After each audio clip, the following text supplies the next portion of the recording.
ఉత్తర తెలంగాణ జిల్లాల పట్టభద్రుల ఎమ్మెల్సీ స్థానాన్ని కాంగ్రెస్ అత్యంత ప్రతిష్టాత్మకంగా తీసుకుంది.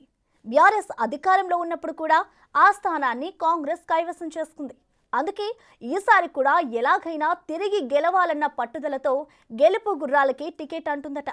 సిట్టింగ్ ఎమ్మెల్సీ జీవన్ రెడ్డిని మరోసారి బరిలో దించడానికి సంకోచిస్తున్నారట కాంగ్రెస్ పెద్దలు. మరి మండలిలో కాంగ్రెస్ పక్ష నేతగా ఉన్న జీవన్ని పక్కన పెట్టి ఎవరిని బరిలోకి దింపుతారు? ప్రత్యామ్నాయంగా ఆ సీనియర్ నేతకి ఏ పదవి కట్టబెడతారు?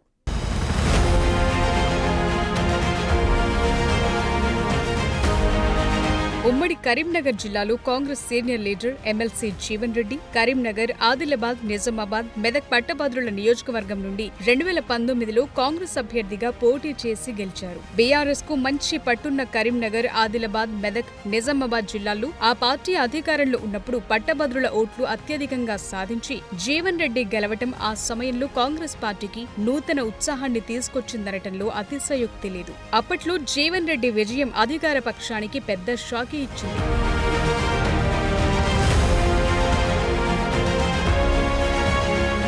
ఆ క్రమంలో 2019 నుండి పార్టీలో జీవన్ రెడ్డి గ్రాఫ్ హై ఎండ్లో ఉంటే 2024 వచ్చేసరికి ఒక్కసారిగా మారిపోయింది. 2023లో జరిగిన అసెంబ్లీ ఎన్నికల్లో రాష్ట్రమంతా కాంగ్రెస్ గాలి వీచి బీఆర్ఎస్ కి కంచుకోటగా ఉన్న ఉమ్మడి కరీంనగర్ జిల్లాలో అత్యధిక స్థానాలను కాంగ్రెస్ గెలుచుకున్న జగిత్యాలలో మాత్రం జీవన్ రెడ్డి కాంగ్రెస్ జెండా ఎగురయ్యలేకపోయారు. అయితే జీవన్ రెడ్డి కాంగ్రెస్ కు చేసిన సేవలు, అనుభవం దృష్ట్యా మరోసారి పార్లమెంట్ ఎన్నికల్లో నిజామాబాద్ పార్లమెంట్ స్థానం నుంచి పోటీ చేసే అవకాశం ఇచ్చారు. పార్లమెంట్ ఎన్నికల్లోనూ జీవన్ రెడ్డి సత్తా చాటుకోలేక బీజేపీ అభ్యర్థి ధర్మపురి అరవింద్ చేతిలో ఓటమి పాలయ్యారు.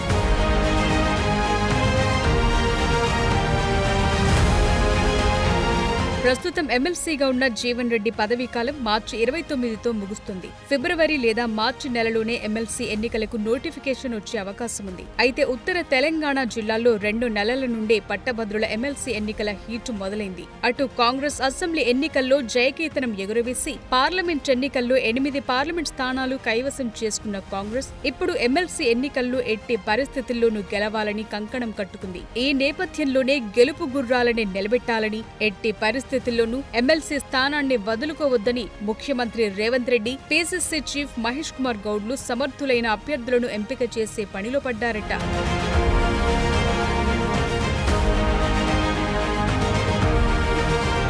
శాసన మండలిలో ప్రాతినిధ్యం తక్కువగా ఉండటంతో ఎమ్మెల్సీ స్థానాన్ని వదులుకోవటానికి కాంగ్రెస్ ఇష్టపడటం లేదు. నిజామాబాద్ పార్లమెంట్ స్థానం గెలవాలని జీవన్ రెడ్డికి టికెట్ ఇస్తే ఆ ఎన్నికల్లో ఆయన ఓటమి పాలయ్యారు. ఇప్పుడు అదే పార్లమెంట్ సెగ్మెంట్ లో ఎమ్మెల్సీ ఎన్నికలు జరగనుండటంతో మరోసారి జీవన్ రెడ్డి చరిష్మా పనిచేయదనే భావన కాంగ్రెస్ శ్రేణుల్లో వ్యక్తమవుతోంది. ఈ ఒక్క కారణంతోనే సిట్టింగ్ ఎమ్మెల్సీ అయిన జీవన్ రెడ్డి అభ్యర్థిత్వాన్ని ఇంకా కన్ఫర్మ్ చేయలేకపోతున్నారట.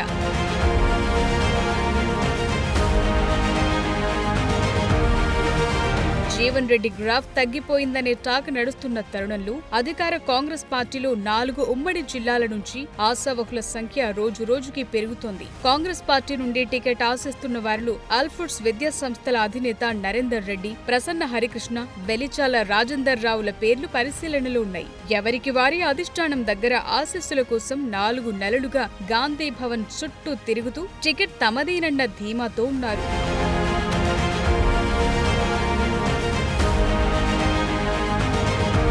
మరోవైపు జీవన్ రెడ్డి కూడా మరో ఛాన్స్ దక్కుతుందని ఆశిస్తున్నారు. ఆల్ఫుడ్స్ విద్యా సంస్థల అధినేత నరేందర్ రెడ్డి, పట్టభద్రుల ఎన్నికల కోసమే అసిస్టెంట్ ప్రొఫెసర్ ఉద్యోగానికి రాజీనామా చేసిన ప్రసన్న హరికృష్ణ కాంగ్రెస్ టికెట్ కోసం తీవ్ర ప్రయత్నాలు చేస్తున్నారు. ఆ క్రమంలో 4 ఉమ్మడి జిల్లాల నేతలను సంప్రదించిన తరువాత అభ్యర్థిని ఖరారు చేసే ఆలోచనలో కాంగ్రెస్ ఉంది.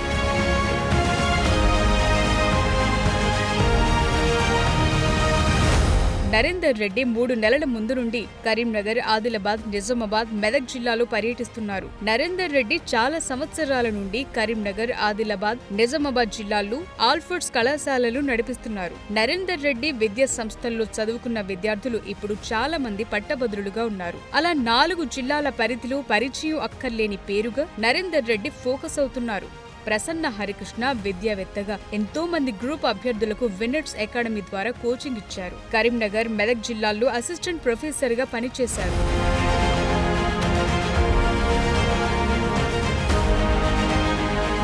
హరికృష్ణ ఆర్థికంగా కూడా బలమైన వ్యక్తి అవటంతో టికెట్ పై చాలా ఆశలే పెట్టుకున్నారు. ఆయన కూడా 4 నెలల ముందు నుంచి 4 జిల్లాల్లో పర్యటిస్తూ పట్టభద్రులను కలిసి ప్రచారం చేసుకుంటున్నారు. పట్టభద్రుల ఎమ్మెల్సీ ఎన్నికల కోసం తన అసిస్టెంట్ ప్రొఫెసర్ ఉద్యోగానికి రాజీనామా చేసి మరీ ప్రచార రంగంలోకి దిగారు. సోషల్ మీడియాలో సైతం గ్రాడ్యుయేట్లను ఆకట్టుకోవటానికి విస్తృతంగా ప్రచారం చేసుకుంటున్నారు.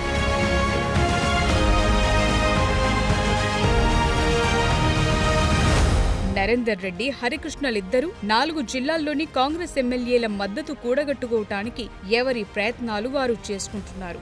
ఇక గత పార్లమెంట్ ఎన్నికల్లో కరీంనగర్ నుండి పోటీ చేసి ఓడిపోయిన వెలిచాల రాజేందర్ రావు కూడా ఎమ్మెల్సీగా అవకాశం ఇస్తే బరిలో ఉంటానని అంటున్నారు. వెలిచాల రాజేందర్ రావు కూడా ఆర్థికంగా స్థితిమంతుడే. ఇప్పటికే ఆ స్థానానికి బీజేపీ అభ్యర్థిని ప్రకటించింది. మరి కాంగ్రెస్ క్యాండిడేట్ ని ఎప్పుడు కన్ఫర్మ్ చేస్తుందో, ఎవరికి ఛాన్స్ ఇస్తుందో చూడాలి. For more videos like this, subscribe Big TV channel.